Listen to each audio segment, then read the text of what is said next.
Assalamualaikum warahmatullahi wabarakatuh. Perkenalkan, nama saya Erika Isyanara, NIM 23220087. Di sini saya akan sedikit menjelaskan tentang sistem hukum jahiliyah masyarakat Arab pra-Islam. Di sini ada 3 karakter. Yang pertama, karakter rasial, yaitu sifat pertama rasial yang terdapat pada hukum jahiliyah bisa ditunjukkan dengan adanya perasaan kebangsaan yang berlebihan dan kesukuan, serta adanya pembelaan terhadap orang-orang yang berada dalam komunitas kesukuan yang sama. Pada masyarakat Arab pra-Islam dikenal istilah al-asabiyah atau al-hosmiyah, yang berarti kecenderungan seseorang untuk membela dengan mati-matian terhadap orang-orang yang berada di dalam qabilnya dan dalam qabilah lain yang masuk ke dalam perlindungan qabilahnya. Benar atau salah posisi seseorang di dalam hukum, asal dia dinilai sebagai inner groupnya, pasti akan selalu dibela mati-matian ketika berhadapan dengan orang yang dinilai sebagai outer groupnya. Orang-orang Arab pra-Islam memiliki perasaan kebangsaan yang luar biasa. Mereka menganggap diri mereka sehingga bangsa yang mulia dan menganggap bangsa lain memiliki derajat di bawahnya. Ibnu Jarir At-Tabari menceritakan sebuah peristiwa hukum perkawinan jahiliyah yang berkarakter rasial dengan didasari semangat ultra nasionalisme. Cerita tersebut adalah kisah penolakan Nu'man ibnu Munzir terhadap lamaran seorang raja Persia Kisra Abruwis pada anaknya yang bernama Huraqo, karena adanya hukum jahiliyah yang dipegangi oleh Nu'man bahwa bangsa Arab adalah bangsa super di atas bangsa selain Arab, dan oleh karenanya dilarang berhubungan nikah dengan seorang ajam, sekalian pelamarnya adalah seorang raja, karena diyakini bisa menurunkan kualitas kearaban yang super pada diri Nu'man dan anaknya. Dalam pergaulan antara kelompok, orang Arab pra-Islam selalu membela anggota kelompok dan kepentingan kelompoknya. Seseorang akan selalu dibela oleh anggota seqabilah ketika berhadapan dengan anggota kelompok lain, baik dalam posisi benar maupun dalam posisi salah. Selanjutnya, yang kedua, karakter feudal. Karakter feudal pada hukum Arab pra-Islam tergambar dengan adanya superioritas yang dimiliki oleh kaum kaya dan kaum bangsawan di atas kaum miskin dan lemah. Kehidupan dagang yang banyak dijalani oleh orang Arab, maka pada waktu itu yang mengutamakan kesejahteraan materi, menjadikan tumbuhnya superioritas golongan kaya dan bangsawan di atas golongan miskin dan lemah. Kaum kaya dan bangsawan Arab pra-Islam adalah pemegang tepuk kekuasaan dan sekaligus menjadi golongan yang makmur dan sejahtera di Mekah, kebalikan dari kaum miskin dan lemah.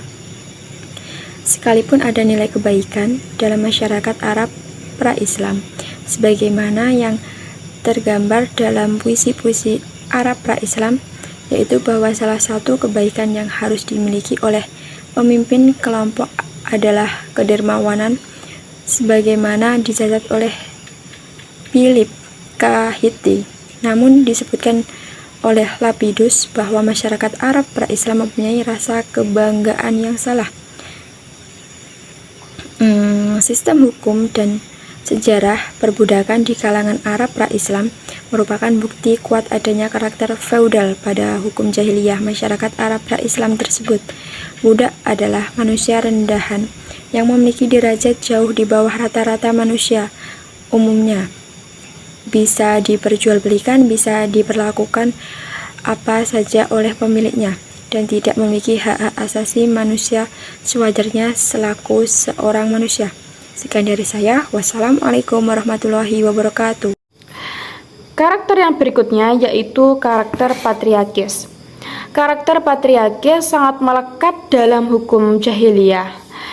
dikarenakan kaum laki-laki pada waktu itu memegang kekuasaan yang lebih tinggi dari relasi laki-laki dan perempuan, diposisikan lebih tinggi di atas kaum perempuan. Kaum perempuan mendapat perlakuan diskriminatif, tidak adil, dan bahkan dianggap sebagai biang kemelaratan dan simbol kenistaan, atau disebut dengan embodiment of sin. Dalam hukum jahiliyah, perempuan tidak memperoleh warisan, bahkan dijadikan harta warisan itu sendiri. Kelahiran anak perempuan dianggap sebagai aib, sehingga banyak kemudian dikubur hidup-hidup ketika masih bayi. Secara singkat, dalam istilah Haifa, perempuan diperlakukan sebagai a thing dan bukan sebagai a person. Kondisi perempuan pada masa jahiliyah seperti dalam Al-Quran surat An-Nahl yang bercerita tentang sikap orang jahiliyah dalam menanggapi berita kelahiran anak perempuannya yang dianggap sangat memalukan, menurunkan harga diri orang tua dan keluarga, sehingga anak perempuan tersebut kalau perlu dibunuh atau dikubur hidup-hidup. Cerita tersebut dan beberapa cerita lain tentang perempuan Arab pra-Islam cukup mewakili gambaran tentang karakter patriarkis pada sistem hukum jahiliyah. Halo, assalamualaikum warahmatullahi wabarakatuh. Saya akan melanjutkan pembahasan dari yang pertama tadi, yaitu hukum Islam yang revolusioner dan egaliter. Yang pertama adalah Al-Quran menolak hukum-hukum jahiliyah. Seperti yang kita tahu, Al-Quran itu menolak semua hukum-hukum yang terjadi pada zaman jahiliyah. Contohnya saja membunuh anak-anak kecil perempuan karena tidak suka, karena menganggap anak kecil perempuan tersebut sebagai anak yang tidak berguna. Nah, hukum Islam datang untuk menggantikan itu semua. Dengan begitu, hukum-hukum yang pada zaman jahiliyah tersebut tidak berlaku kembali. Contoh yang lain adalah hukum meminum khamr atau minuman-minuman keras. Pada zaman dahulu memang Islam dulu membolehkan tentang penggunaan minuman-minuman keras atau minuman keras, tapi pada ketika turunnya salah satu ayat dalam Al-Quran yang menerangkan bahwa khamr itu haram, maka haramlah sudah hukum khamr tersebut. Jadi hukum jahiliyah yang menghalalkan itu maka gugur. Itulah kenapa Al-Quran itu menolak semua hukum-hukum jahiliyah. Contoh yang lain seperti adanya nikah mut'ah. Nikah mut'ah sendiri adalah nikah yang ketika kita berpergian, kita menikah dengan seorang dengan ketentuan dan syarat tertentu. Nah, pada zaman dahulu itu dibenarkan, tapi ketika sudah ada hukum yang menerangkan bahwa Al-Quran itu melarang nikah mut'ah, maka hukum jahiliyah tersebut harus dihapuskan, atau dengan kata lain hukum itu tidak diberlakukan lagi. Karena apa? Karena hukum Islam yang baru telah keluar dan kita harus menggunakan hukum tersebut. Oke, yang kedua adalah hukum Islam secara umum. Nah, hukum Islam secara umum adalah prinsip-prinsip yang harus dipertahankan secara absolut dan universal. Contohnya saja, hukum-hukum yang absolut itu hukum-hukum seperti hukum meminum darah, hukum membunuh, hukum mencuri, itu kan hukum yang absolut atau universal. Universal itu artinya menyeluruh, yang secara umum universal itu seperti hukum kecil seperti hukum masuk kamar mandi, keluar kamar mandi, masuk masjid dan lain-lain. Nah, yang ketiga adalah egalitarianitas dalam Islam. Ditegaskan pula bahwa antara sesama manusia perlu mengadakan komunikasi dan interaksi timbal balik. Nah, kita sebagai manusia, ya sebagai seorang muslim ya, harus juga komunikasi dan interaksi dengan baik dengan sesama kita atau sesama manusia.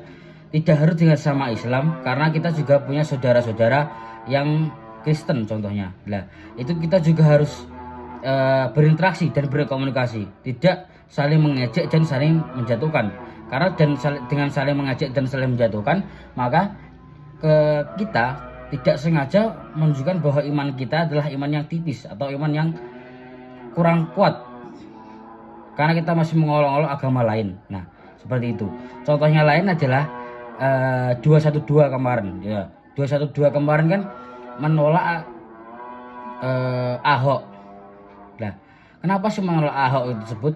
Kan kita tidak tahu, karena sebabnya saja orang-orang di luar Islam itu menganggap Tuhan mereka itu adalah Tuhan yang friendly.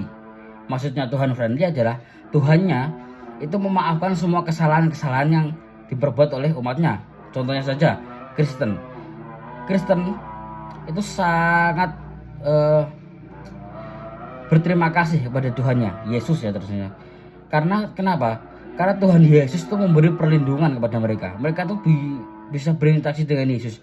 Mereka bukan kok mengecek-ecek Yesus, tidak. Mereka tuh menganggap bahwa Yesus itu adalah orang yang baik, orang yang ditugaskan Tuhan untuk ke bumi untuk menebus dosa-dosa umat Kristiani tersebut ya. Kalau kita itu kan tidak ada Tuhan yang seperti itu. Kita hanya Tuhan kepada Allah. Maka seharusnya kita lebih bersyukur dan lebih baik. Karena kenapa? Kita hanya memiliki satu Tuhan, dan satu Tuhan tersebut Allah Subhanahu wa taala. Seperti itu. Terus yang terakhir adalah inti hukum Islam. Nah, inti hukum Islam itu terdapat pada 5 tema pokok, yaitu kebaikan kepada Tuhan, pengadilan Tuhan di akhirat, respon manusia yang bersyukur dan menyembah Tuhan, respon manusia terhadap Tuhan seorang dermawan atau risalah kenabian Nabi Muhammad. Nah, intinya inti hukum Islam ini adalah pokok-pokok apa saja yang dalam hukum Islam tersebut ya, atau kita sebutnya rukun Islam lah, tapi lebih spesifik. Bismillahirrahmanirrahim. Assalamualaikum warahmatullahi wabarakatuh. Izin memperkenalkan diri. Perkenalkan, nama saya Khairul Anam dari jurusan PGMI, Pendidikan Guru Madrasah Ibtidaiyah, dan dari kelas PGMI 2C. Dan di sini saya ingin menerangkan apa itu tentang hukum Islam yang revolusioner dan egaliter. Secara jelas, Al-Quran menolak penggunaan hukum jahiliyah yang dinilai penuh dengan pertimbangan hawa nafsu dan pemihakan terhadap kelompok tertentu yang berkuasa di dalam masyarakat. Selanjutnya ditegaskan bahwa hukum Islam merupakan satu-satunya hukum yang harus dipegangi oleh manusia karena berasal dari Allah Subhanahu wa taala dan membawa prinsip keadilan dan kesetaraan sosial. Lanjut yang kedua, inti ajaran dari Nabi Muhammad SAW adalah ajaran tauhid, yaitu ajaran untuk beriman kepada Allah yang Maha Esa, yang Maha Kuasa, pencipta alam semesta dan penguasa alam akhirat, yang mengadili pertanggungjawaban seluruh makhluknya termasuk manusia atas semua perbuatan. Konsekuensi logis dari ajaran ini adalah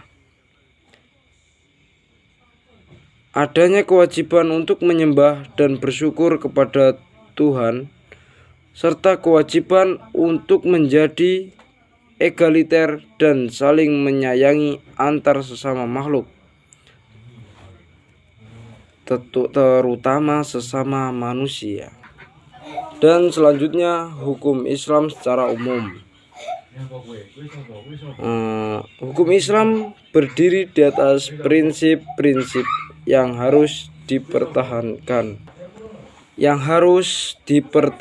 secara absolut dan universal. Prinsip-prinsip tersebut sebagaimana dikemukakan oleh Masdar F. Masyhudi adalah ajaran yang qat'i dan menjadi tolak ukur pemahaman dan penerimaan hukum Islam secara keseluruhan. Prinsip-prinsip tersebut diidentifikasikan oleh Masdar yang antara lain adalah prinsip kebebasan dan pertanggungjawaban individu, prinsip kesetaraan derajat manusia di hadapan Allah, prinsip keadilan, yaitu prinsip kebersamaan manusia di hadapan hukum, prinsip tidak merugikan diri sendiri dan orang lain, prinsip kritik dan kontrol sosial, prinsip menepati janji dan menjunjung tinggi kesepakatan, prinsip tolong-menolong untuk kebaikan, prinsip yang kuat melindungi yang lemah, prinsip musyawarah dalam urusan bersama, prinsip kesetaraan suami istri dalam keluarga, dan prinsip saling memperlakukan dengan ma'ruf antara suami dan istri. Selanjutnya, egalitarianitas dalam Islam. Di dalam surah Al-Hujurat ayat 13 menegaskan bahwa orang yang paling mulia di hadapan Allah Subhanahu wa taala adalah orang yang paling bertakwa, bukan orang yang paling kaya, paling pandai, atau paling berkuasa, entah itu laki-laki atau perempuan, dan entah berasal dari suku bangsa apapun. Disebutkan di permulaan ayat bahwa manusia itu tercipta asal muasal yang sama, yaitu dari seorang laki-laki dan seorang perempuan yang kemudian tersebar di berbagai kelompok dan suku bangsa. Ditegaskan pula bahwa antar sesama manusia perlu mengadakan komunikasi dan interaksi timbal balik. Dan untuk yang terakhir, jika kemudian ada aturan-aturan dalam hukum Islam yang kelihatannya tidak sesuai dengan prinsip egaliter dan prinsip-prinsip lainnya, maka aturan tersebut harus dipahami sesuai dengan konteks realitas sosial yang melingkupinya dan memperhatikan fungsinya sebagai legal counter terhadap aturan-aturan hukum non-egaliter yang berlaku pada masa jahiliyah. Dengan begitu, maka aturan-aturan hukum Islam adalah aturan hukum yang memiliki karakter egaliter, tidak rasial, tidak feudal, dan tidak patriarkal. Dan setelah ini dilanjutkan. Baik, sebelumnya perkenalkan, nama saya Kamelia Zulfaida dengan NIM 2032201124. Jadi, saya akan menyampaikan materi berikutnya, yaitu tentang reaksi masyarakat jahiliyah terhadap Islam dan hukum Islam. Islam muncul pada masyarakat jahiliyah dengan membawa perubahan sosial dan melawan sistem hukum yang telah ada sebelumnya.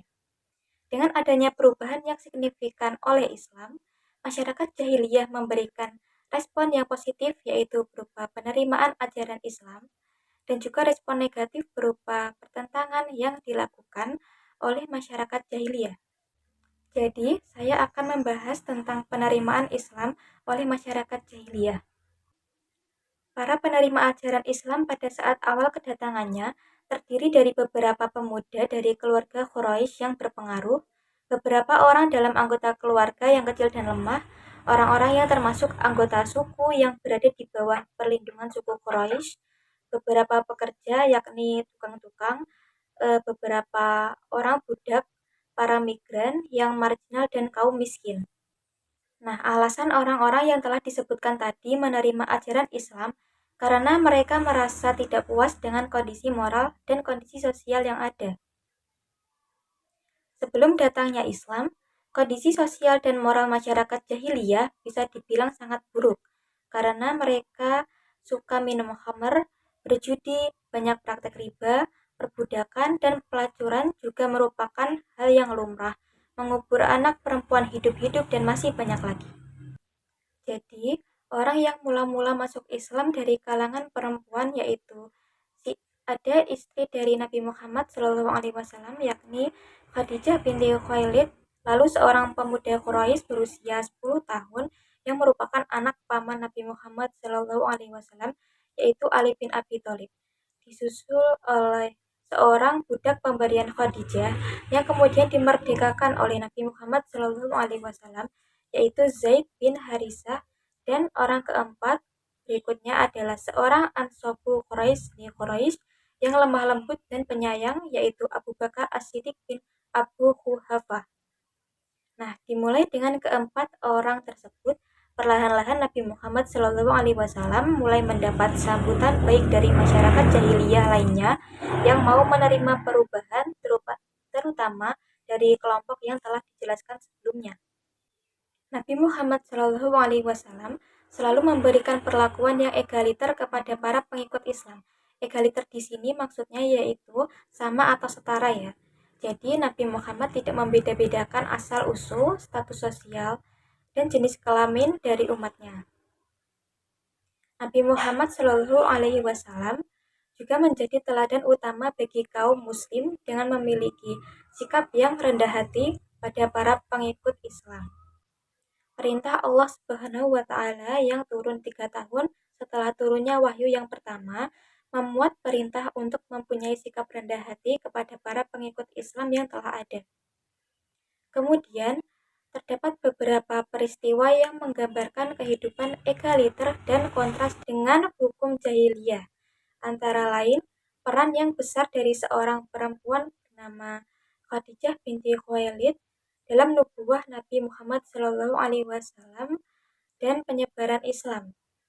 Kemudian pembebasan Bilal bin Rabah oleh Abu Bakar, penolakan Nabi Muhammad SAW terhadap sikap feodal dan rasial terhadap Bilal bin Rabah, perubahan sikap Umar bin Khattab setelah masuk Islam yang menjadi penentang hukum jahiliyah, dan beberapa peristiwa lainnya.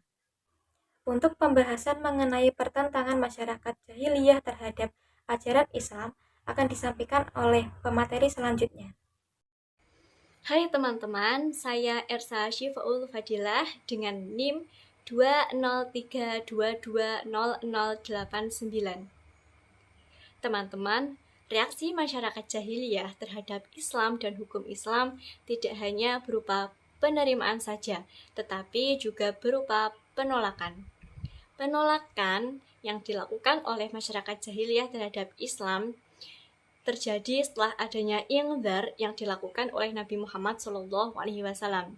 Nah, ingdar sendiri adalah penyampaian dakwah di mana dakwah tersebut menjelaskan adanya alam akhirat dengan segala konsekuensi yang harus diterima semua manusia atas segala amal perbuatan yang ia lakukan selama hidup di dunia.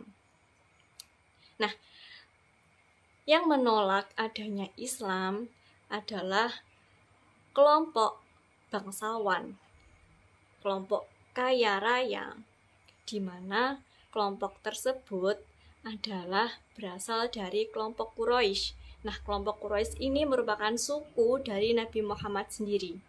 Nah, dapat dikatakan bahwa pelopor penolakan terhadap Islam merupakan seseorang yang masih memiliki hubungan kekerabatan yang dekat dengan Nabi Muhammad, yakni Abu Lahab.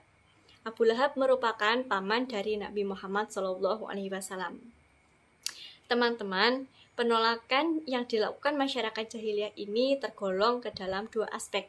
Yang pertama, aspek keagamaan, dan yang kedua, aspek sosial. Dalam aspek keagamaan, yaitu tentang kepercayaan Tuhan. Nah, Nabi Muhammad mengajak masyarakat jahiliyah ini untuk meninggalkan sesembahannya, ritual-ritual yang dijalankannya seperti menyembah berhala dan lain sebagainya. Dan Nabi Muhammad mengajak masyarakat jahiliyah ini untuk menyembah kepada Allah Subhanahu wa Ta'ala. Nah, tetapi masyarakat jahiliyah ini menolak, tidak mau mengikuti Nabi Muhammad karena menurut mereka apa yang dilakukan Nabi Muhammad ini, ajakan Nabi Muhammad ini adalah berupa kesalahan. Kemudian dalam aspek sosial, dalam aspek sosial ini Nabi Muhammad membawa perubahan-perubahan yang cukup besar pada kehidupan masyarakat jahiliyah pada masa itu. Karena yang sebelumnya masyarakat jahiliyah ini dipimpin oleh kaum bangsawan, orang yang kaya raya. Setelah adanya Islam, Nabi Muhammad membawa perubahan bahwa tidak ada perbedaan. Yang ada hanyalah persamaan. Nah, teman-teman, ada 3 peristiwa perbincangan yang dilakukan oleh kaum Quraisy sebagai bentuk penolakan terhadap Islam. Yang pertama, perbincangan kaum Quraisy dengan Abu Thalib. Yang kedua, perbincangan kaum Quraisy dengan Nabi Muhammad sendiri. Dan yang ketiga, perbincangan kaum Quraisy dengan Raja Najasyi. Nah, yang pertama, perbincangan kaum Quraisy dengan Abu Thalib ini memiliki inti bahwa kaum Quraisy menawarkan sebuah penawaran di mana kaum Quraisy dan Abu Thalib bertukar antara Nabi Muhammad dengan Umarah bin Al-Walid. Nah, Umarah bin Al-Walid ini adalah seorang pemuda yang sangat tampan dan oleh kaum Quraisy ingin ditukar dengan Nabi Muhammad. Nah, Umarah bin Al-Walid ini ditawarkan untuk menjadi putra dari Abu Thalib, sedangkan Nabi Muhammad harus diserahkan kepada kaum Quraisy untuk dapat dibunuh. Nah, yang kedua yakni perbincangan kaum Quraisy dengan Nabi Muhammad SAW sendiri. Nah, di sini kaum Quraisy mengolok-olok Nabi, menganggap Nabi Muhammad itu adalah bodoh dan memberi penawaran kepada Nabi Muhammad akan memberikan banyak harta dan menjadikan Nabi Muhammad menjadi orang yang kaya raya asalkan beliau mau meninggalkan agama Islam. Nah, yang terakhir yakni perbincangan kaum Quraisy dengan Raja Najasyi.